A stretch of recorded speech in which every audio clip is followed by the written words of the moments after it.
Welcome to the On the Edge podcast with your host, Scott Groves. Hey, what's up, ladies and gentlemen? It's Scott Groves here with my new friend, John Schmitz, who is recommended by many people who I respect and trust. So I know it's going to be a great conversation. We're gonna get to some snake oil salesmen in a little while because that seems to be one of both of our pet peeves. But John is a sales training, coaching company, basically anything that's business to consumer, so commonly referred to as B2C. You know, basically those sales professions where you're going to walk in with a pitch and you're going to walk out with either having sold a product or service, you know, whether that's a loan officer trying to get somebody to sign on the dotted line, a realtor, a roofing company, an air conditioning company, et cetera, et cetera, et cetera. Like all of my friends and friends in common, I'm guessing you came from the Cutco world, right? You sold knives at some point. It's like, man, but all of my kids are going to sell Cutco because a lot of the really successful people I know come from Cutco. We got a nod of the head there. Wife, a couple fur babies, AKA dogs, and lives in Houston, Texas. What did I miss in the 60-second Reader's Digest intro, John? No, that's a great little snippet kind of into who I am and what it is that I do. So yeah, to affirm that, I guess, came from the Cutco world.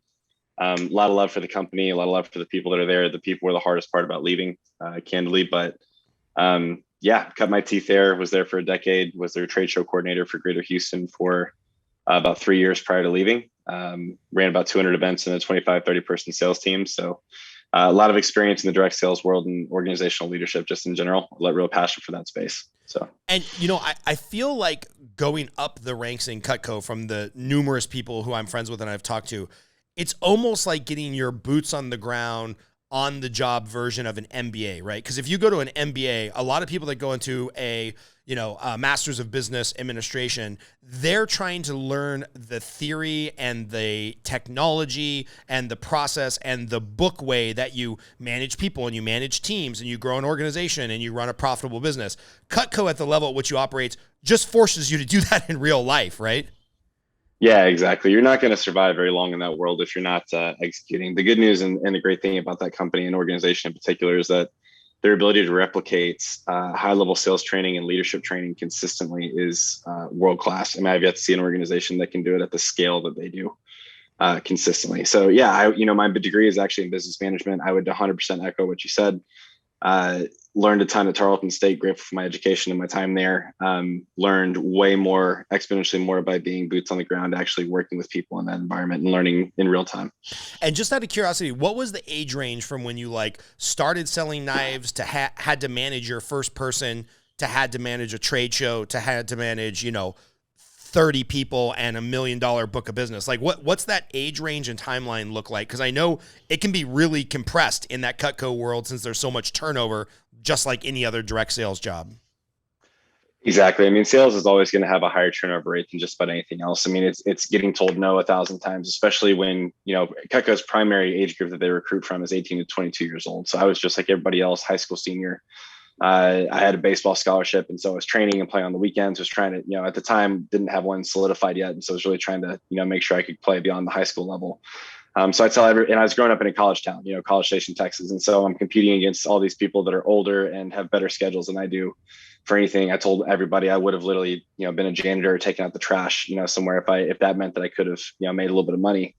Thankfully, this guy that I had only hung out with a couple of times ever put my name down on a referral form and decided that, hey, maybe this guy should check that out. And so it took me about 4.5 years to sell my first $100,000 at Cutco. It was very, which for reference, $100 knives, $1,000+ knife sets. That's really not very much production wise.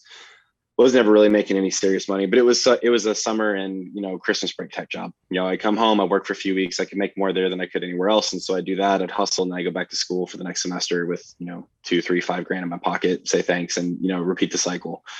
I actually ended up leaving. I had another year of baseball left and you mentioned an MBA, actually, ironically enough. I had another year of baseball eligibility and was working on my master's that I was going to be paid for, and decided that I was done with I just didn't have the love for the game that I once did. It was time for me to be done. Definitely did not particularly care for my master's classes. So I definitely wasn't going to pay for them if they weren't covering my scholarship. And so life was going one direction, kind of took a hard right at that point. So when I came back, I'd only sold $100,000 in about 4.5 years, sold $155,000 the next 7 months, 230 the year after that. And so first 4.5 years, 100 grand, next 4.5 years, 1.2 million actually. And by the time I ended up leaving, I was the number 150 in the company's history within that. So started around 18, 19 years old, probably left college 23-ish, somewhere in there, graduated, et cetera, and then decided to start working. And then probably 3 years after that, about 2 years after that, I was actually running the trade show team, which is 20, 25 plus people. So one of the beautiful things about Cutco is that they'll take their top performers and very quickly put them on either management or high performance sales tracks. And so I had experience at 20, 21 years old where I was running interviews and bring people onto sales teams. What am I looking for, et cetera.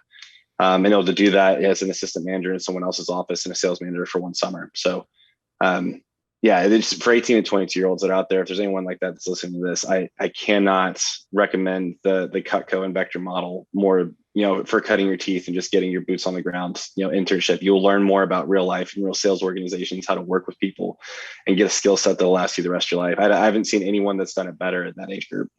Yeah. It's so funny when I look at people who I talk to on this podcast who in my mind, they are successful. There seems to be three common traits just keep showing up over and over again. One is like hard work. That basically trumps just about everything. No pun intended. Yeah. Some type of organized sports or commitment to a discipline. Like, hey, I played collegiate baseball, or I was, an all-state wrestling team, or hey, I didn't really like team sports, but I was really committed to becoming a jiu-jitsu brown belt, black belt, whatever. So like some type of like sports interaction, which I really just guess is substituting for a goal, and then some accidental introduction to the world of sales.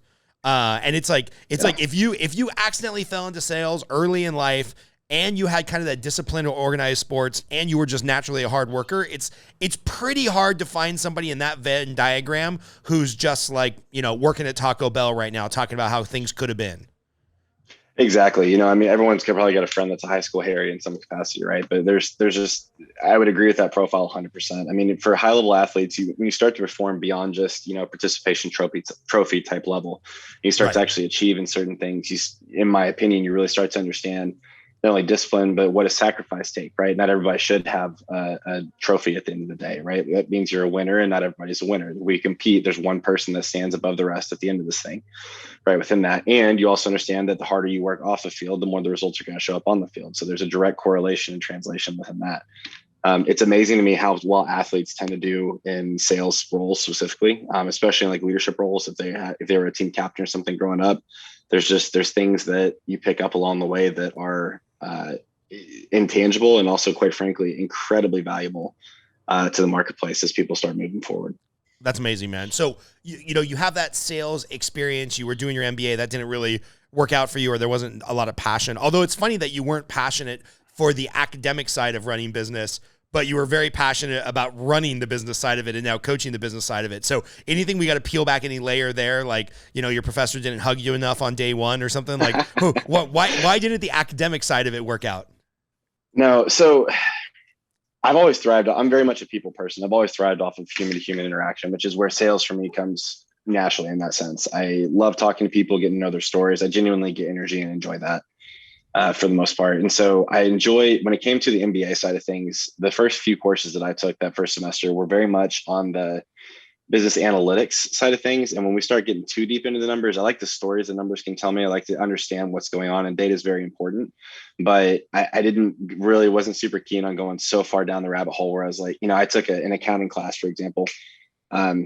Absolutely couldn't stand it. Could barely understand my professor, very, very, great guy, but very, very thick accent. At one point he had something on the board where he was solving a problem. Someone pointed out the problem was wrong. He went back and changed one of the numbers in the middle of the equation and didn't solve for the rest of it at that point and just kept moving. Things like that, where I was out of my league. And I remember sitting in that class and just feeling like, I will gladly cut whatever check I have to cut to make sure that I never have to do this myself again, because I will pull my hair out. This is insane. I know I need to understand it. I need to be able to look at a P&L and things like that. But I please, for the love of God, don't make me sit here and crunch the numbers myself. Dude, similar story. I was in junior college, so didn't even make it to MBA, but I was in junior college at Pasadena City College, taking an accounting class from like 7 to 8:30 and then going to working in a bank at 9. So it's like in the accounting class, the debits were the credits and the credits were the debits on a P&L. And then I was going to work at a bank, and I was like, it was messing with my brain. I was like, just tell me to do my job and who to sell what to. And so I dropped out of that accounting class, and then shortly after that decided college was not for me. I don't even think I decided. I think I was one of the millions of people who say that I'm going to take a year off, and then 22 years later, I'm still waiting to go back. So accounting also ruined it for me. 100%. It's interesting you say that too, because one of the things I love about sales is that it's a great equalizer in a lot of ways. And the thing I love about business is that, there's zero prejudice in the marketplace, right? It's like, if you provide value, if you have a way to market skills and services to people that are needed, it's a direct correlation, right? You think you've got a great idea, the marketplace says, no, nobody's buying it. It's like, well, great, we got to fix something here, right? If you have something that you kind of stumble upon, you can get out there and get after it. And so it's interesting because I find that there's a lot of people with really, not formally educated backgrounds, or especially in the 1099 space, especially direct to consumer 1099 sales jobs. Those tend to be high income earning potential. And so you get some really, really star caliber people there. And you also get some people that maybe historically wouldn't be able to get a job somewhere else, or it's a starting over, a second chance. I've had two friends in the Cutco world that I'll leave names out of it for the sake of the conversation, but both former felons, they got an opportunity and a chance, and they've completely 180 their lives, going completely different. One of them's dad, got kids. Another one is making just ridiculous money for being in his early 30s and stuff there, right? And they're so grateful for the opportunity of things like that to be able to come in. And it's really cool, to be able to have those skill sets. And, if you can sell anything, you'll never want for a job in your life, right? Especially if you're used to working on commission only. Job security is really something that you'll never have to worry about as long as you're willing to put in the effort. It's funny you mention that, and I will also leave the names out to protect the innocent. But I know this realtor couple, and they're just hardworking hustlers. They kill it. Just really good people. They're probably my age, in their 40s now. And I was like, hey, so-and-so, where's the hustle come from? Like, I just see you out working all the other realtors in your area. And they're like, oh, yeah, in our 20s, we were drug addicts. I was like, what? And they're like, oh, yeah, that's how we met. We were both addicts. And, when you're an addict, you will do anything you can to hustle for the next hit.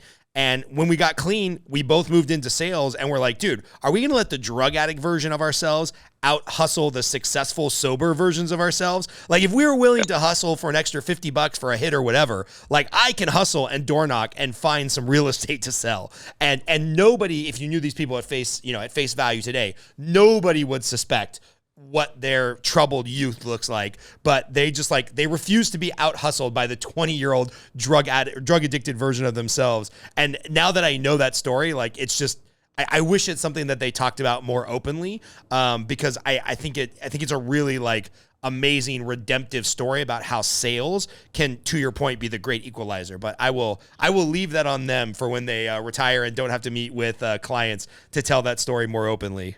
I would say one of the things I love about sales as well is that, athletically growing up and things, I had friends that, played beyond college, that ended up, one guy actually, Joey Gallo, ironically enough, I caught him one time at a showcase in Arizona, randomly, complete by chance. And now, of course, he's playing in the big leagues and stuff like that. So you just see guys that are they're fundamentally different, and just watching them, like, that you can do stuff with the baseball that I will never be able. I could train my entire life and I will never be able to do what you just did.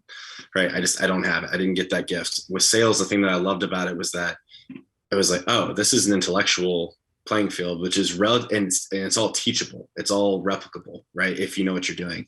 And so that was always just such an attractive thing to me of, hey, if that person can do it.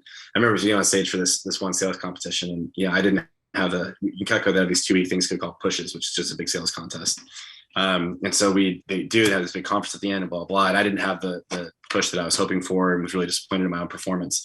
I remember seeing this guy on stage that was just kind of frumpy and, kind of nerdy looking at me, blah, blah, whatever it is. And he sold almost double what I did. And I remember thinking to myself, if that freaking guy, can sell that much, then why the heck can't I? Right. And that in hindsight was actually probably pretty judgmental thing to say about the dude. He ended up leaving after that summer, but I remember looking at it and just being like, what, if they can do it, why can't I do the same thing? And in athletics, it was just, hey, there's no such, I think it's Rogan says there's no such thing as genetic equality, right? Or something like that, or physical equality on the planet. But with sales, I love the fact that it's chess match, and there's a million ways to skin a cat. There's a million different ways to do it. And so I nerd out on sales processes and working with people in that space.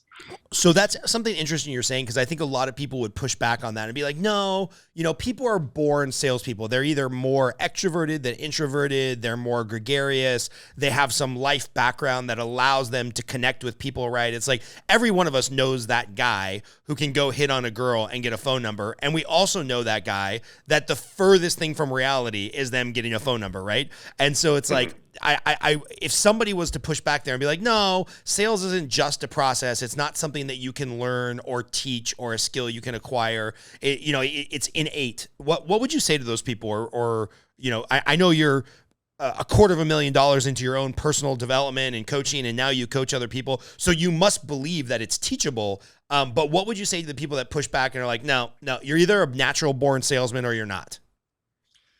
Yeah, I would say that it's just a lack of exposure and lack of information at that point for the most part. Because the reality is someone like, if an organization like Cutco, and you look at some of the people that they've turned into perennial sales champions. I mean, some of them are the most introverted, shy. If you see them outside of the workplace, or you get to know, or people talk about who they were when they first came in, and it was just this complete opposite person of who they are today. The easiest way, it's one of the fundamental things that I train people on is like, look, scripting isn't everything. And you definitely need to understand at a high level where things come in, why you say the things you say, how to pivot. Nothing's ever going to go according to plan within that. But if you want to replicate high level, sales production, literally take what the top people in your organization are saying consistently over and over again, put it into writing, and have everybody in the organization say the same thing the top guy is saying, or top girl is saying. Right. Top woman, excuse me. And it's like, that's not rocket science. That's just like, hey, here's best practices. Shut up. Stop saying those words. Start saying these words. And I guarantee if you do that, then here's the metrics that you should hit. You should be able to close this at roughly this percentage. If you're doing these things right, you can really start to dive in and do that, and go deeper within those things. And so it's one of the areas where I get really, you mentioned snake oil salesman when we kind of were on the intro and things here and getting started. It frustrates me so much when I see people that will lie or be dishonest or do anything they can to get the sale at the customer's expense. I'm like, it doesn't have to be that way. And quite frankly, it's really more so, in my opinion, the mark of an inexperienced salesperson and someone who doesn't really know what they're doing. They're not a professional. Right within that. And the reality is like things are going to go wrong sometimes. We've all had deals where someone came in and everything was fine and somebody else messed it up. I'm like, gosh, dang it, man, that's $2,000 in commission. What are we doing here? Right. Like what, yeah, it's life. It is what it is. It happens sometimes, but learning how to have those tough conversations with clients, customer care at a high level, interact with people in those areas. It's all teachable. It's all replicable, and it's not rocket science, but you do need to know what you're doing. And there's a lot of nuance involved with it. And it's one of those things, if you don't know what you don't know. So I guess would be where I'd probably sign off with that. So I'm gonna scam you out of some free coaching here for a buddy of mine, and Chris can make a clip out of this that I can send to him. So I got a good buddy. He's about my age and kind of weird background story. Very successful, lots of assets. Was actually a professional poker player for years, but because he did 15 years of making insane money playing poker, doesn't exactly have the resume to walk into working at a hedge fund, even though he's got degrees in actuarial sciences and he's like a math geek and he's basically all the stereotypes that you're picturing of a professional kind of like mathematician poker player. So he kind of just looked at a bunch of different job fields and he's like, oh, insurance is kind of the gift that keeps on giving. If you can get a great agency off the ground, or I can use some of my assets to go buy an agency of a guy who's retiring, I've kind of got a, book of business in perpetuity, but he's like, I've got to learn the business side of it, the sales side, the closing side of it. So, if you think about it, he's a 40-year-old guy with a wife and a kid and life experience. And, he's working with a bunch of these 20-year-olds that are college dropouts and they're all making $12 an hour. And he's like, hey, naturally, some of these kids are better salespeople, quote unquote, than me. They're smoother on the phone. They have a better, slicker vernacular, right? Like if we go to a bar, of course he's happily married, but if we went to a bar, they would be the ones that would pick up on the girls. He's like, but nobody's going to outwork me. Like nobody's going to see the dots of connecting. Hey, maybe the CRM should do this so we can send out, 10,000 text messages a month instead of 1,000 text messages a month. And just nobody's going to outwork me and make calls because this is like a profession that I chose, not something that I'm just trying out. but he's also getting really frustrated with his closing rate, right? Because he's like, he's got the person, he's explaining, he's a good educator. He has, unlike all the other kids in the office, he has home insurance and life insurance policies and health insurance, but he's like, I just can't get them to sign on the line which is dotted. So without knowing him and knowing that if he was talking to you, he would tell you, I'm kind of the classic introvert. I'm kind of like the nerdy mathematician. Like, I need my flavor to break out and be able to be a salesperson. What book would you recommend, or seminar, or process, or, because if you told the guy, hey, I need you to spend 3 extra hours a day doing X, he'll spend 6 extra hours a day doing X, but he just needs to know what X is. Yeah. So that's kind of the epitome of the coaching industry in a nutshell, right there. I guess, so I'll try to keep it as quintessential as I can. A couple really great, for someone that's just getting started in sales. I think it's Zig Ziglar's little red book of sales, something like that, little black book of sales. Yep. That's a great place to start. Another one that's made a big difference in my sales career, even though it wasn't specifically involved in negotiation as much. There was an aspect that helped there. Was Never Split the Difference by Chris Voss, right? And it's incredible. And what it really did for me was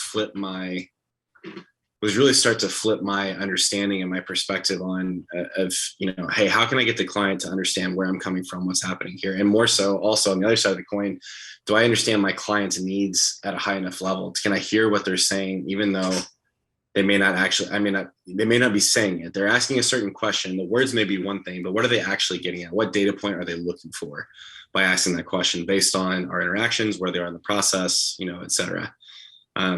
Within that, I think those would probably be 2 pretty good places to start as far as more formal learning or things than that. There's a ton of different sales trainers that are online. I like Grant Cardone for a lot of his real estate advice. I'm not a huge fan of some of the sales tactics, kind of old school and called, a little pushy, I'm going to say in some ways. What I find with some people, it works most of the time, is just to get curious around what your prospects actually want. There's a reason why they called you, right? There's a reason why you're having the conversation to begin with, which means they actually want something, or they're curious around some outcome. Right. If they're on the phone for more than 2 minutes, they're willing to listen to something. Yeah, exactly. Especially if you can learn to frame things in a perspective where it's like, hey, this is in your best interest, right? Or, hey, here's what I would recommend based on this, right? And you go beyond, oh yeah, cool. Your car insurance is $250 a month. Okay, cool. Sign here. I'll send docs, blah, blah, blah, whatever. Especially in insurance, what I find is that you get a lot of people that are just strictly price shopping, but your best clients, the people you make the most off of, that you build the long-term relationships with, which what everybody wants, they care about different things than your average consumer does. So, right. So can you take someone from where they are now to their desired end emotions around that particular subject? Really is, in my opinion, what sales is building that bridge between those two things. Yeah. So here's an interesting dilemma. And I ruminate back and forth between this, of the idea of, price versus service. Right. And I get it. Like, I'm the person who will pay an ungodly amount for convenience. Right. So if I go to buy a car, and they say, hey, just so you know, as part of being part of Dodge, Ram, East Coast here or whatever, we have a shuttle service. We're gonna actually come pick up the truck from you when there's service needed. Like, anything they're gonna do to make my life easier, I'm just gonna pay full price for the truck, because I just want to get out of there. I don't want to negotiate for 6 hours to save $2,500. And they've sold this idea of service after the sale. And I think, insurance agents, financial planners, people that have a follow-up relationship can do that more easily. Some of us, like myself, that sell a mortgage, and, maybe people that sell a physical product, it's like, yeah, you can kind of work that into the conversation, but the reality is the consumer knows the truth of like, hey, I'm looking for a 6 instead of a 6.25% rate. And let's be honest, like, after I own the house, I don't really need you. So, I have an interesting take on, where do you sell the service, the relationship, the person, whatnot, if you're selling product, So, for example, you were mentioning when we just started, you'll work with some people in the construction industry.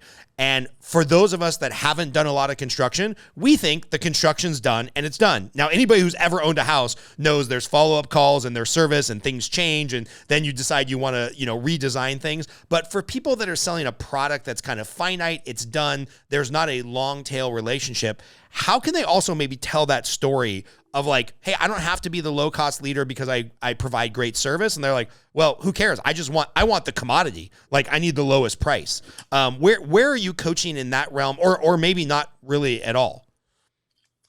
Great question. So I think that one of the things I'm a huge fan of anytime in a sales relationship is not only framing expectations and framing every conversation that you're going to have, but also being extraordinarily direct with people, right? So I tell a lot of my clients, look, you want to get out in front of objections and handle them from a position of strength versus a position of reactivity than that. And so, for example, if you're not going to be the cheapest person in town, then don't say, oh, well, somebody else might be able to do it for less. But it's like, no, Ms. Jones, I'm never going to be the cheapest person in town because I take great pride in the quality of my work. And my goal is that you love our service so much that by the time we're done here, you can't wait to introduce me to every single one of your friends. We're going to have a quality check for you every 2 years. We're going to come out and do an inspection for free. If there's anybody else that you'd like to introduce us to, our goal is just to earn your referral by the time this project is done.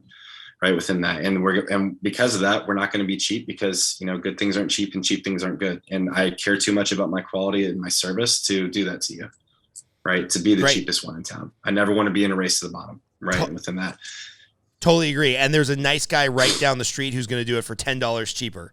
So when people get to that point, do you just let them go and move on to the next prospect? You're not going to win every single one over, but sometimes you can change them a little bit, questions along the lines of, hey, can I ask you a question, Ms. Jones? Like, if somebody else came along and offered to do the same project for $300 cheaper, is that something that you just did an absolute yes? Is that a deal breaker for you at this point? Because sometimes they'll be like, well, they said they could do it for that. And it's like, okay, is that a make or break thing for this particular project? Well, no. It's like, okay, well, can I show you why I think we're more than worth another $300 compared to anybody else that's out there? Yeah. Okay, great. Right. And then in framing the conversation from a perspective of that, right. It's interesting to me because sometimes the people that, I'm a big believer that how you buy is how you sell, right. In a lot of ways. Right. And so because of that, if you're the one that's walking into a car dealership that's just trying to nickel and dime them and haggle them and just beat them into the ground to get the very best deal, you're going to work with clients that are in the same way. You're naturally going to attract those same people back there. Right. What I do whenever I'm buying something is I want to know that I'm getting, if it's a more expensive item, I'm not going to ask you for a discount. I just want to know that I'm getting a good deal. So just do something to make me feel special and I'm good. Yeah. We're fine. Right. Call it a day on the whole thing. I'm similar to you in the convenience aspects than that. I think in a huge area though, where a lot of service-based industries and people like yourself, even, maybe are not taking advantage of their current, book of business and client list. What are you doing Gary Vaynerchuk has an excellent book on the subject. It's Jab, Jab, Jab, Right Hook. He talks about that in a marketing age where he's basically saying, look, provide value to people. After the fact, it's not about, hey, this one person may or may not need me in the future. Okay, maybe. It might be 5 to 7 years as a loan officer before they need a refi or they need anything else, right? Especially after this last wave of everyone was kind of riding the refi train for the last 2 years. And a lot of people's referral partners have dried up, right? Which is a big problem. Right. But are you staying in front of those clients consistently? And by the way, the clients we helped will never refinance their house again unless they sell or buy something else because, they got a 2.5 and now rates are 6.5. So it's like there's no financial incentive for repeat business from that specific client. But to your point, what do most loan officers do? Nothing. And then they wonder why they lose out on the referrals that are there available from their existing clients. So spot on. 100%. And the bigger thing is you look at in real estate, it's more of a buzz term there, but TOMA, right? So top of mind awareness, just overall. Are you the person that they think of anytime that a loan comes up in conversation or someone's talking about a HELOC or a refi or, hey, my kids are doing this, et cetera. Are you setting yourself up to do that? A lot of times people will come in Cutco, we used to have this closing gift program. And one of the things we found when we talked to the National Association of Realtors there was that something like 70% of people said they would use their same realtor again if they could only remember their name. Right. Remember who they were at the very end of things. So it's like, okay, emails through something like MailChimp or Address2 or whatever it is, right? You can automate those, send them monthly. If you can't do them monthly, then do them once a quarter, right? But it's like, hey, summer's coming, 10 tips, 10 barbecue recipes to try at your home this summer, right? Or something like that. With Cutco, we used to do a monthly newsletter. All the top people would, say consistently, we had services and stuff we'd use, but we send out recipes, videos, how to use a mouse properly, giveaways, stuff like that. We're selling a lifetime warranty, a forever guaranteed product that's multi-generational, right? So how do you get someone to keep buying a product that they literally don't have to buy the same one over again unless they want multiples? Ever. Literally, right? Very similar. And so, but what we did is we would get out in front of them. We figure out new ways, consistently. Do we have a family program? Can we do business gifts? Can we do custom engravings? So we have flatware, we have pots and pans now. We've got gadgets. We have upgrade programs now, take you from this set to this set. We just buy the difference in between the two, right? There's a million different things. If you're willing to get creative, there's, I think as Tony Robbins says, there's no such thing as a lack of resources, just a lack of resourcefulness within that. And I really believe that, especially in the sales space, just overall, if you can stay in front of people consistently and just provide value, as much as you can, people will naturally start to gravitate towards that, and you'll win business over and over again. But you've got to make sure you're staying in front of clients. Otherwise, you're just the one person they used that one time. Who'd y'all use? I don't know, some guy that was over there, some person that worked over there. Well, okay, great. You and everybody else. But John, I don't want to be annoying. If I call my past clients every couple of months, I'm going to be annoying them, and they're not going to want to refer me any business anyway. Like I can hear somebody's internal monologue being like, "But I don't want to be annoying. I don't know what to say to these people. They're not my friends. They were past clients. Like, what can I possibly talk to a homeowner about every few months for eternity?" Well, I think that's a great question. I think the medium with which you're reaching out to people really makes a big difference as well, right? And so within that, so an easy way to do that for, let's say you were trying to allocate some marketing dollars effectively here, a quarterly, email newsletter that could go out with, again, just tips and tricks. Hey, brought to you by your favorite mortgage professional, right? As a reminder, if you ever need anything, here's a way to contact me. We always love your referral, et cetera. And then maybe in the months in between, maybe 2-3 times a year, you do like a past client appreciation dinner where you spend a couple $1,000s to bring people out, get some food, cater it, make it fun.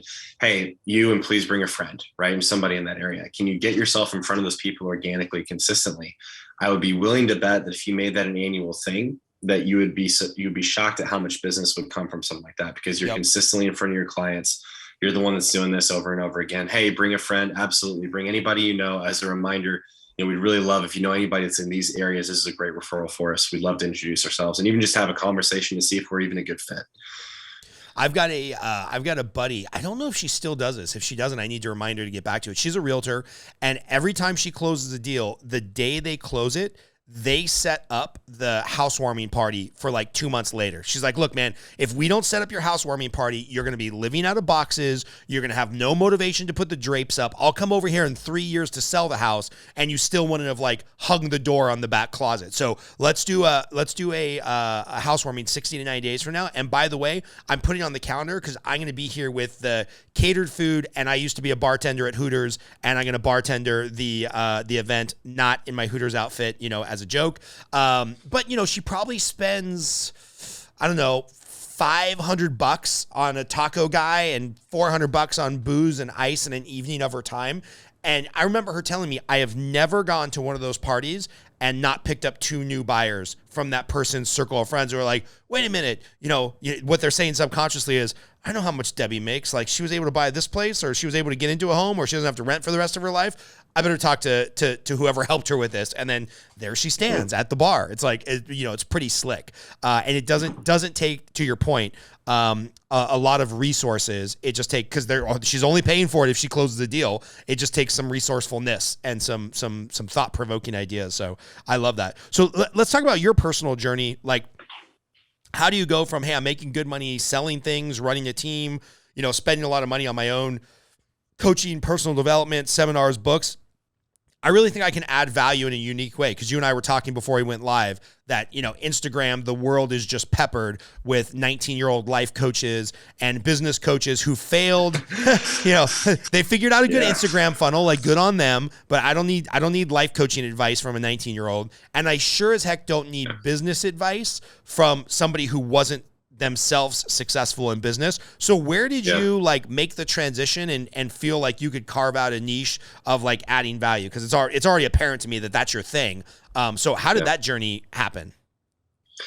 Yeah, really great question. So one of the things that Cutco does at a really high level, they actually have an internal company mentorship program, which is really excellent, right? So you can actually hire somebody within the company in exchange for a small percentage of your sales to train you and coach you, right, within that, and saw the impact it had on my own life, and then was able to replicate that inside of others, right? When it comes to coaching, one of the things I really hate about the industry as a whole is that, like you're saying, there's people that don't have the experience, or they're just, oh yeah, I just decided to do this because my friend did it. And, it's the blind leading the blind to a certain extent. And so I think there's a very unique set of criteria that if your coach is not extraordinarily clear on who they help and serve and how they help and serve them, run, in my opinion. Right. They need to have some level of experience, and more importantly, they need to be able to replicate that success inside of others consistently. With me and through the Cutco world, the average person that I worked with experienced 35% year-over-year growth consistently.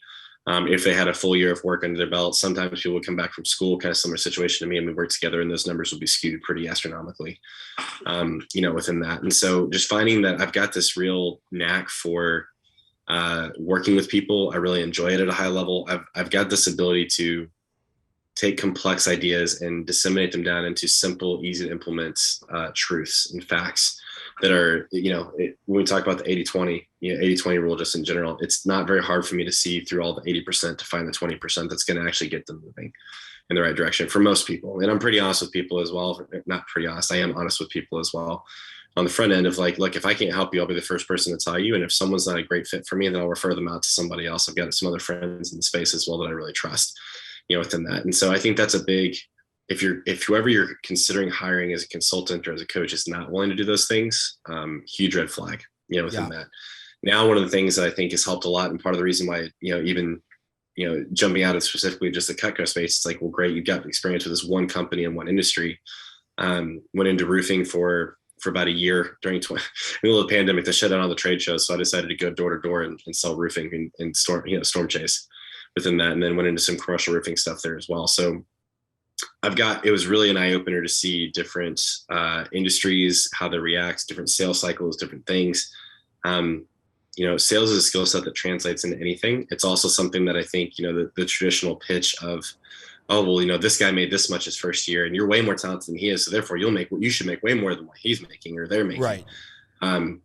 Huge red flag now in the recruiting process, just overall, it's like, just absolutely run if you hear that, in my opinion. Not that it's not well-intentioned, but there's so much nuance, so many different things. And that was really eye-opening actually going to the roofing space. But I've proven time and again, I've got this ability to kind of replicate myself within others and find systems and find the things that, hey, well, I'm tired all the time, so I didn't make phone calls. Like, well, did you go to, yeah, because you stayed up till 3:00 in the morning because you were, drinking or smoking or partying or doing whatever, watching Netflix, who cares? It's like, yeah, the next day starts the night before. Okay, well, can we get that routine straightened out? Can we get you into good habits consistently? What are the things you need to be doing? Right. Success isn't rocket science. Like you said, people can hustle their way to six figures in sales in most industries. Everyone just put in 60-hour weeks. It's not hard. Yeah. As long as you're semi-talented and coachable, right, within that. It's not difficult. And by the way, I've met plenty of people that are not talented and not coachable. And if they hustle 60 hours a week, they will get to that $100,000 mark. It's just getting to 500 or $1 million. You got to get coachable and you got to really kind of reassess where you are. Because you and I have probably met a few real sleazy hard workers that didn't have their personal life together, but they could kind of white knuckle themselves to $100,000 a year. Exactly, if not more in some cases, right? And so that's the thing is like when you're a silver tongue salesperson, if you got the right system and things around you, you can do just fine. But exactly, I think the other piece to that point is what got you here and what will get you there, right? And what I found with a lot of people that I work with is it's a combination of having someone to talk to that can see through things, that's also actually invested and has this fiduciary duty in their best interest and to guide them in the right direction, but also to hold them accountable. It's not necessarily the most fun part of my job when I work with people, but the people I work with will tell you I'm the first person to be like, hey, you're kind of being an idiot right now. And that's not smart, obviously in different words, but hey, like that's not a smart decision. Let's change this, and if it continues happening, then I'll be the first person to say, hey, look, I've fired multiple people as clients before. So it's like, look, if you're not going to put in the work and take this seriously, then this isn't worth my time. Yeah. Right. And this just isn't worth it for both of us. It's not, and more importantly, it's not fair to you or to me. Like I care about you enough to not just take your money if you're not going to put in the work to actually see a result from this. Totally. Right? That's interesting because I also offer the same thing. Like all of our coaching programs that we offer in the mortgage space, there's no contract. One, because like, let's be honest, am I ever going to take somebody to arbitration for a few hundred or a few $1,000s? It's just not worth my time. So companies that try to lock people into like long-term coaching contracts, I just think it's kind of shady. So in my mind, I'm like, hey man, if I'm not giving you value and you're not doing the things, I don't want your money.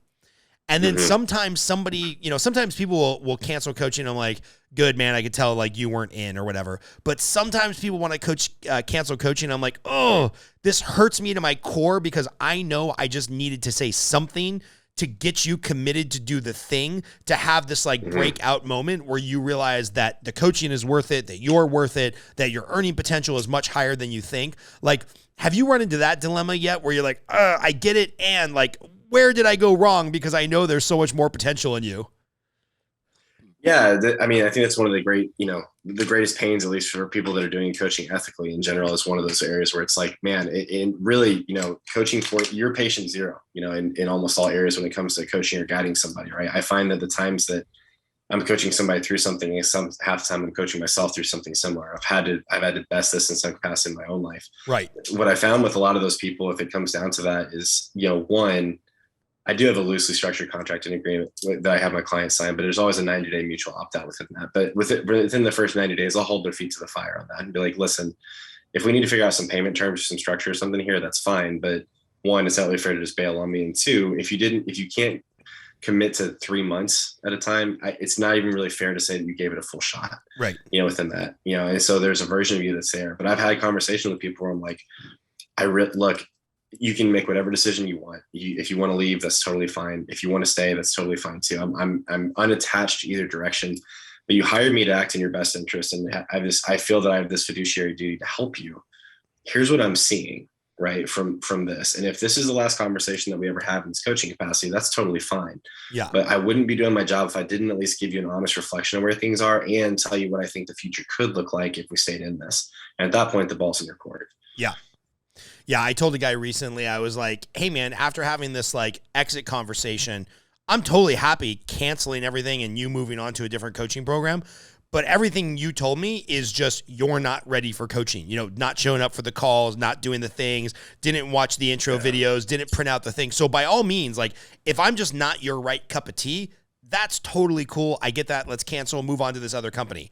But if you think you're going to fall into the same patterns, then why not fix the problem here instead of fix the problem over there? Or just don't pay for anything and just accept that who you are is who you are. And that's cool too. Like sometimes some of my best coaching wins have been like, hey man, you don't need to be in a fully commissioned sales job. You need to be the world's best, co-captain for some other top producing team. So go be the implementer and the spreadsheet guy. But like, if you can't bring yourself to pick up the phone when you're quote unquote a salesperson, you need a new bag, bro. You need a new gig.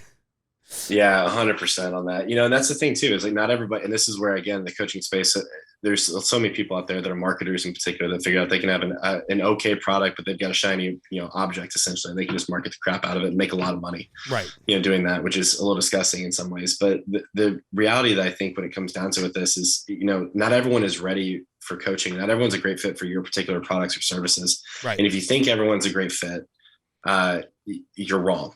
Quite frankly, right? It's like, look, I work with people in these areas and I've had some B2B, some higher level B2B businesses and stuff that have reached out and said, hey, we'd like to have you come in or do some things. Even to those people, I'm almost like a push away with them. We're like, look, there's some things that translate, and sales is sales. And here's the areas that I think I can be helpful in. And I'm happy to give some type of perspective or advice if you'd like with that. That's all well and good, but let's be very clear. My background is in the high ticket B2C sales space. I don't have a lot of experience with trying to get around, I have some experience with dealing with, gatekeepers and things on this lines and, and somewhat longer sales cycle, but candidly, the longest sales cycles I've dealt with have been anywhere from, 3 to 6 weeks, in the course of that time period. Right. I'm not the person to go teach enterprise software sales and quite frankly, I would turn down that job. Like, hey, look, this isn't for me. So knowing who you are, to your point, I think knowing who you are as a coach is important before you can actually help people on the other side of things. How can I help somebody else if I'm not crystal clear on who I am and how I help them? Totally. I just referred a coaching client the other day to Isaac Stegman, who's another guy that comes from the Cutco world. He's a mortgage coach. He's world-class at very small amount of people, one-on-one, building your legacy, exiting the business. And I had this guy that was just asking all the wrong questions for what I do. I'm like, dude, I set up a curriculum that's repeatable. I still do loan officering 40, 50 hours a week. So it's like, I build all my, my calls on Sunday morning. I focus on coaching about 10 minutes a day, Monday through Friday. I put out the content and it's your job to ingest it and execute. Like, I'm not here to be your life coach and help you build the team and stuff and, go from 150 million to 250 million, but call my buddy Isaac. He's world class at that. And the guy who I was talking to was like, was because he comes from the, the sales world of mortgages. He was shocked that I would turn him down. He's like, but what about this? And I'm like, no, honestly, man, I'm just telling you, like, he wanted me to sell him on some type of coaching that I was not prepared to offer. And, and it was funny, the dichotomy of like, he just kept coming back and I'm like, no, really, trust me, bro. I'm not your guy. Like, you're going to sign up for 6 months. I'm going to take a few thousand of your dollars and you're not going to be happy. So go spend 4x that with my buddy Isaac and be infinitely happy with the value you're getting out of it. And, it's funny because the honest coaches that I run into, like yourself, they understand that. And everybody else that's trying to sell to somebody on Instagram just blows my mind how horrible of a human being they must be. In a lot of ways, man. As part of it too, I can't necessarily say that I fault people. A lot of times, especially with this younger generation, there seems to be a lot of influence on, influence, what's the word I'm thinking? Emphasis, excuse me, on trying to find the latest, greatest, digital hustle in some capacity, whether it's as an influencer or as a coaching space. How do I become a YouTuber, et cetera, like that? And there's are things to aspire to in a lot of ways. But, I had someone that came to me that they're very passionate about coaching and want to get it done in that space. They're 23-ish years old, just now, or 24 years old, maybe just now finishing college, within that. And like, yeah, I want to go straight into coaching. I'm like, okay, but build your resume first and be very clear about what it is that's actually going on, right? It's like, right. You want to do this, amazing, but go out there and get the experience to go do the thing, right? Almost everybody you look at that's a high-level coach in some capacity either did it themselves or dedicated an immense amount of time in their lifetime to understanding that at a very high level. Simon Sinek is an example of this. I don't know that Simon, and I could be wrong if I may be misquoting here, but I don't know that he's ever run an organization or a team himself, but he spent in-depth analysis, some of the highest performing teams on the planet, and has his ability to teach these things, right? It's like, that's someone that's worth learning from, right? Yeah. The person that's done it is is worth receiving leadership from. But I would encourage people to have a very high standard for their leadership. And I don't think it's a bad idea to even interview multiple coaches for certain things, right? Hey, You're not, even if the person has all the right info, your personality and theirs may not mesh. Right within that, I've had clients cry on calls before, right? Because they're just stressed and things are happening. It's like, look, hey, like, cool, all of you is welcome here, and let's talk about it. Let's work through it. Like, let's get through the thing, and let's also set up a system now so that we don't have to go through this again, as much as we can, right? Within that, to your point, I don't need a 19-year-old telling me how to be a life coach, right? Within things, you might have some wisdom, they might have some stuff there, but it's like the background to me is incredibly important, and the ability to replicate results inside of others are two things that are non-negotiable when selecting someone in the coaching space. Yeah, I have found the 19-year-old to be super valuable in group coaching because you get a lot of people that are maybe set in their ways and like they need a younger, fresher perspective. Or if I want some knowledge specific stuff, I need more of a consultant, not a coach. Like, hey, I'm hiring somebody that really knows how to operate Twitch at a high level. I'm not going to somebody who's 45. I'm going to somebody who's like 14 to 19. So, consultant kind of group information. I'm not shitting on people who just happen to be younger, but as far as like actual strategic coach, business coach, seeing the full picture, you need to have lived a little bit and worked at some places where you saw the big picture. I'm always trying to have conversations with people way above my pay grade in the mortgage space and the real estate space and the finance space. Cause it's like, hey man, I want to see the big picture because if I understand it, I feel like I can coach the solution at a little bit higher level. And just that, a lot of that comes with life experience, it's tough. Mm-hmm. Yeah, it's always easy to see. I mean, I learned that, kind of come full circle here. That's one of the things I learned at Tarleton, even, it was interesting because I was taking these classes in business management and then was literally going home over the summers to be an assistant manager of sales work. And so got to see the book learning and the actual implementation. And I learned way more about how to truly lead. There's a saying that I have with people. It's that, leadership comes from permission. Authority comes from position. Right within that. And it's like your authority within a relationship, your ability to point fingers and tell people what to do. And I'm the boss and do what I say, blah, blah, blah. It's like, okay, great. And does some level of hierarchy have to exist by necessity? Yes. You need to have someone that can make judgment calls and do things. Right. But it's not true leadership, in those areas. It's not actually getting people to give you permission to lead them to wherever it is they're going. It's one of the things I'm most grateful for my time with Cutco is that everyone there is a 1099 contractor. I don't have any true authority when I'm running these teams and doing these things. So how do you take these, high level salespeople that are all convinced that they're always right and they're great salespeople, so they're always trying to sell you on why they're correct, and lead them in a way that's going to serve their best interest in that of the team, right? Within that requires actual leadership. And it's one of the things I'm really grateful for my time there. there's so much else that's out there. I would, life experience changes everything, in my opinion. And it's hard for me to accept leadership from someone that hasn't lived it themselves. That's awesome, man. Hey, I'd love to get maybe like 3 thoughts from you as far as somebody's listening to this and they're either getting into sales or they think they might want to be in sales. Give us the freemium or almost free option of coaching, book recommendation, YouTube links you like, podcasts you listen to. Then give us the, hey, I can afford a couple $100 for group coaching. And then give us the high ticket item. Like, I'm all in, I'm ready to change my life. I have a lot of assets. I want to spend a couple $1,000s a month. So walk us through like somebody who's looking for coaching. I frankly don't even know what vertical you fall into. I don't know if you write a free newsletter and have like a $12 subscription program, or if you have 3 private coaching clients that pay you 10 grand a month. I have no idea. So give us kind of your like freemium, entry level coaching cost, and like, I'm all in, I need a private coach. And then where do you fall in your business?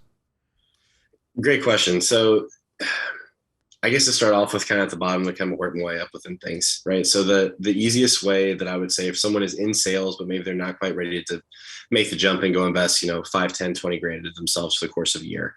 Some great books that I think, so ones that I actually would really highly recommend. Sam Taggart's actually a buddy of mine with the door-to-door space and D2D Con. He's a world-class salesperson. So I'd recommend following D2D experts on Instagram, social media. Feel free to reach out. I put some sales content on my stuff as well. It's the Schmitz, is my Instagram handle. The real Brad Lee, right? Brad's got some stuff that I really recommend. And then for sales books, there's a lot of them that are out there. The first one, as much as kind of gonna, double back myself here a little bit, but the 10X rule by Grant Cardone is the thing that I think a lot of entry-level salespeople really need to read and understand, that mentality of just, look, it doesn't, Grant talks about how he was a drug addict at one point and then basically realized that if he had any available free time during the day, that he was going to relapse, and he didn't want that anymore. So he just had to keep himself extraordinarily ungodly busy on the whole thing. And he turned that into sales, and sales led to the real estate, and the real estate, and that's really where he's made a lot of his wealth now. Grant is another person I think people could probably follow up within that. I think it'd be really good. Same books and stuff we covered a little bit earlier. So I'd say probably start there. And then through that, start to notice, who do they have on their podcast? Who are the people that they're interviewing? That'll just kind of start you down the rabbit hole, I would say, for someone that's really more like the free entry level space. Yeah. And if I can add one recommendation there, The Ultimate Sales Machine by Chet Holmes is one of my all-time favorite books. It's very academic. It's a very dry read, but I can't imagine anybody implementing I can't remember if it's 10 or 12 steps in Chet Holmes. He's since passed, and his daughter runs the company now. Chet Holmes, The Ultimate Sales Machine, just phenomenal book for anybody looking for the freemium or under $20 option. Yeah, absolutely. It's interesting you say that. It's one of those things. It's so interesting to me to listen to a Zig Ziglar or some of these guys that have been just kind of legends in the sales space, that have been around for a long time. You listen to some of their stuff and it's timeless, right? I mean, that's one of the reasons why it's replicable, is because these are truths and they exist for everybody, right? And something it doesn't have to be rocket science than that. When it comes to, kind of that, let's call it like the $200 to $500 like total investment, somewhere in there, whether it's a couple $100 a month or, up to a couple grand a year. Different conferences and things that I think what I would really strongly recommend for almost anybody is whatever you can do to get the most expensive room that you can afford to get into. I would highly recommend getting into within that. And, it's one of those things, even whenever I changed industries twice and, inside of a pandemic and started my own company and did all these other things, not having a coach and not having some sort of leadership in my life has never been an option. So there may be lapses or lulls from time to time where I'm exploring different options or things, but, even to a point where I was having to sacrifice and, cut some things out of the budget, coaching was not something that was an option there right than that. So the people that I found, I've been in a couple different masterminds at the, probably $20,000 plus per year level. Some of the best relationships and some of the coolest people I've met, and some of the people that I can call up and there's movers and shakers and get things done. A lot of those friendships have come from those masterminds and come from those people. Yeah. And so I'd really strongly recommend, whether that's one conference a year, I'd recommend probably put 2 in the schedule. Can you go to 2 different ones? Can you spend, $1,000 or less on a ticket and $1,000 on travel accommodations? Can you get a few $1,000 in there? Another great way to do that, by the way, is through group seminars in some capacity. So occasionally I'll run boot camps and weekends, sometimes virtual, that are a couple $100 within that, just teaching on some of my best topics. Sometimes it's stuff that's a little bit more intense, and it's going to be more in person. You fly in for a day, do that type of thing. And those ticket prices individually can range anywhere from, 1,000 up to about $2,500, can depend on which one's going, what content's being covered, various forms and things of that. But I think group content in that sense is great. A lot of people now are putting out webinars and free content in that space as a version of lead gen. Implement that, dive in as much as you can, stay within there, within that realm. And then on the higher end, side of things, I think there's a time and place where premium coaching really makes sense. Not everybody's ready for it, so for example, I would fall into that category. So just as a ballpark price point, when people come to work with me, it's $1,500 a month. I'm going to say for that, it's a minimum of a 6-month commitment, within there with a 90-day mutual opt-out.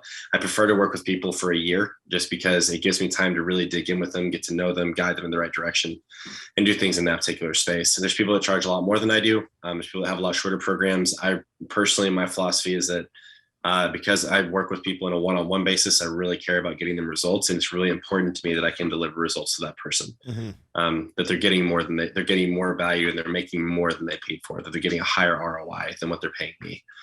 Within that, the person that's in that particular space, I would say if you're making probably 80 grand or more per year, you're probably a good candidate for that. 80 to 100K is probably when I think that level of mastermind starts to make sense.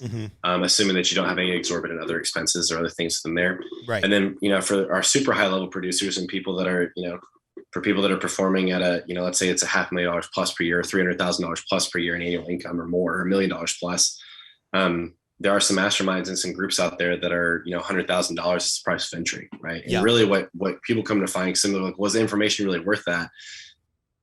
Yes and no, depending on what you do with it. But the main thing is that it's this artificial barrier to entry to be in that room with those people.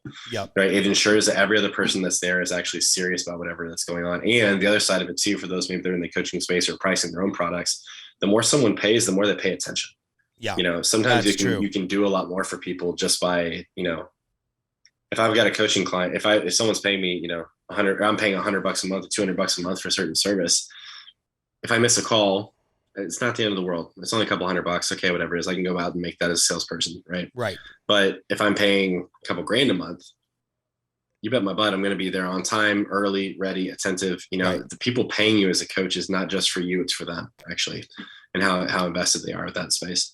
So I would say that, for those out there, there's probably some good starting points. There's no one end all be all. So if someone comes in and says, oh, every other sales method out there is completely bogus, and this new sales method is the latest great, and it's like, run. No, there's not. Yeah, run. Please. Right. There's someone that's actually, he's got some really good, I'll leave names out of it. I guess I don't want to throw shade here or get sued, but there's someone in particular that I'm thinking of when that comes to mind, where it's just like, oh, this new innovative way, right? And I'm like, okay, yes, and like, there's a million ways to skin a cat.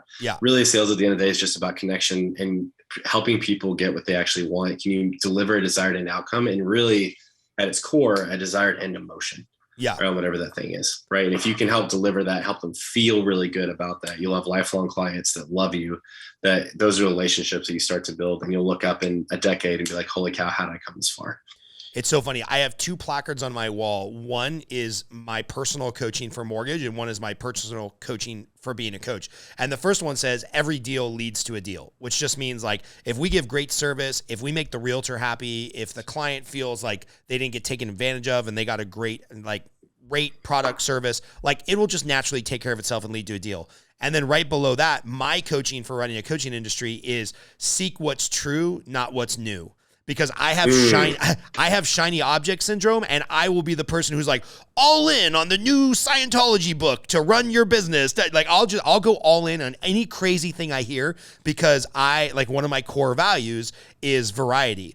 And so I can get shiny object syndrome, which is a really bad thing to have as a coach. So I'm often rereading that, like, hey, I know this is the 7th year in a row on our daily call that I'm talking about lead generation, but guess what? Without any leads, nothing else happens. So let's just stick with what's true and not with what's new, because I that's my risk, and that's my kind of blind spot as a human being, as a coach, because I love new shit, new projects, new hobbies, new everything. So yeah, that's my coaching to myself all the time. I'm staring at that like a moron. I totally understand, man. What I had one of my original managers, actually a good friend of mine, Cody Rose, actually, if he ends up listening to this, shout out to Cody. But he one of the things he talks to me about at one point was this idea of the difference between novelty and nuance, right? And when you look at professionals, with Cutco especially, it's a really unique giving culture because everyone's sales territories are just not really limited by each other. So there's no incentive to not provide information, right? Within that, it's actually a badge of honor to be asked to speak, consistently, right? It's something that's just culturally they've done forever. And so literally you've got the top people in the company at certain things coming in and saying, oh, here's my script, word for word what I say, and they hand it out to everybody. And I remember before I went to go coach one of these people, I was like, I was expecting when I went to go shadow him, I was like, oh, wait a minute. Like, okay, this is what he gave to everybody. There's got to be something. There's some secret sauce. There's something in here, right? There's got to be something. And it was the same words, but it was just this masterful performance and understanding of what they were, this nuance and when to pause and when to affect. I mean, this same person was crazy. Jason Jeffrey is his name. He literally made me the salesperson that I was in a lot of ways, really built me. And I just remember him saying that, at one point, whenever he's really in the zone, he's like, yeah, I'll try to match them and like mirror them as best I can. But like, sometimes I'll even like try to like match their breathing if I'm like really feeling it. I'm like, you're in the middle of a sales pitch trying to match the way the other person's breathing. Are you freaking kidding me? Like like, what the heck is that? And so it was wild to see, but just understanding that like, if you can really start to understand, why do you say every single word that you say? What is important about this? What is this inferring or implying? Where are things going within that? That's the art of sales. It's this combination of an art and a science, within Love that. it. And so that's the artistic piece that I think is really overlooked very often. I love it, man. I always like to end with two questions, and we're talking here towards the end of 2022. So, one thing, like, what's in focus for you? Like, what are you most looking forward to going into the new year, 2023? Like, what are you focused on? And then number two, what's your favorite movie? Oh, that's a great one. Things that I'm focused on. I pivoted more away from working with individual producers here this last year. And really, I get a lot more joy and enjoyment out of working with teams and groups of people. So this next year, building out actual physical boot camps and have a routine schedule rather than just doing them whenever the schedule, is available. And then really starting to work more on the consulting side of things. It's very time consuming for me to really dive in with clients and companies. I mean, that's several $1,000s a month as a base, and then they get me working really in depth on the business. And so because of that, I can only afford to take on a couple of people before my quality of work starts to drop off. So those would be the next evolutions, I would say. If anyone's listening to this and they'd like to check us out, or even just have a discovery call to see if it would be a good fit, myleadershiplegacy.com. There's a booking link right on the front. Within that. So that would probably be the biggest thing, is getting that, working in ways that are more efficient, but also in ways that I can provide greater impact and have more fun, consistently doing that. Yeah. I think it's Alex Hormozi says, if you wouldn't do it forever, don't do it for a day. Right. And I think there's some truth in that in business anyway. Favorite movie is a tough one. I got to go Good Will Hunting. Oh, such a good movie. Yeah, masterful, man. Robin Williams was one of like 3 celebrity deaths that like really messed him, and Anthony Bourdain were 2 of the top ones that just messed me up when I heard they died. Yeah. And that's just a masterful performance by him and Matt Damon, and Affleck's in that movie. I mean, it's amazing. I mean, if we're being honest, Matt Damon and Ben Affleck, they're still kind of riding those coattails. Like, I like The Bourne Identity. I thought Affleck was an okay Batman, but it's like they literally set themselves up for like a 30-year career in Hollywood by just the masterful performance in that movie. Like every character in that movie is perfect. All the dialogue is perfect. It's like, dude, you wrote your, what do they call that? Your opus. Yeah, your opus, right? Like your masterpiece. Like you guys peaked at like 23, 24, man. You're kind of like a rock band that peaked, and then by 30 you're over the hill, because that movie is in my mind, that movie is like perfect, and I feel like I don't give that enough credit in my mind. It's one of those ones where you look at it, it's just an all-time. I mean, I think I put it in the same category as like a Shawshank Redemption, or something along those lines, where it's masterful to a point where if you wanted to improve it, you almost couldn't, right? Yeah. It's just you get professionals that do what they do best in those areas. Actually, you said Affleck, I underrated Affleck movie, actually, The Town. If you haven't seen that movie, check that one out. Incredible. It does not get enough respect. I'm gonna say enough love.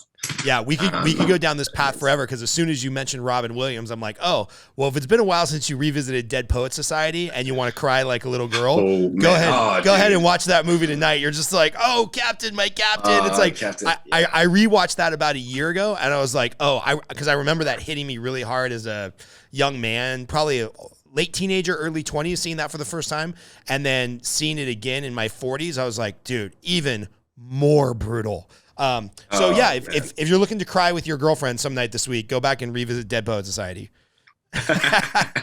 Yeah, I was gonna say I'll let my wife know about that. I don't know if the girlfriend would be welcome in this household, but oh, okay, yeah, perfect. Anyway, your wife, that's what I meant. Good, man. Hey, man. Well, I'm stoked to get to know you better.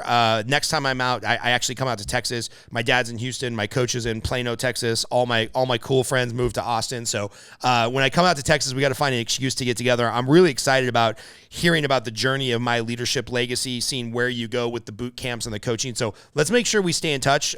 Maybe I'll trick you into doing a guest coach session for my loan officers, or we'll have you out to a live event, because I really feel like we're aligned in the value we're trying to add in this coaching space. So I appreciate you being on. Absolutely. Hey, Scott, thanks for having me. Really appreciate it. And I'll be sure to bring some scars with us. We'll be able to light up together. Okay. Cool, man. Talk soon. Sounds good. Bye. Cool.